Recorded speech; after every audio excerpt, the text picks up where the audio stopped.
ఆకాశం దిగి వచ్చి మబ్బులతో వెయ్యాలి మన పందిరి.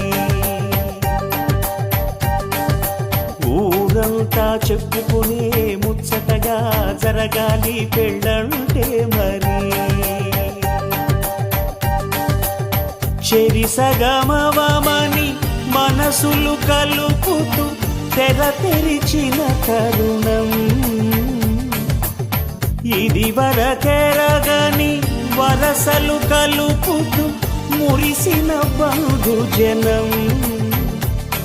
మా ఇళ్ళలేత మా వెళ్ళ తోరణాలన్నీ పెళ్లి శుభలేఖలే. అక్షింతలేసి ఆశీర్వదించమను పిలుపులైన వీగాలులే. ఆకాశం దిగి వచ్చి మబ్బులతో వెయ్యాలి మన పందిరి.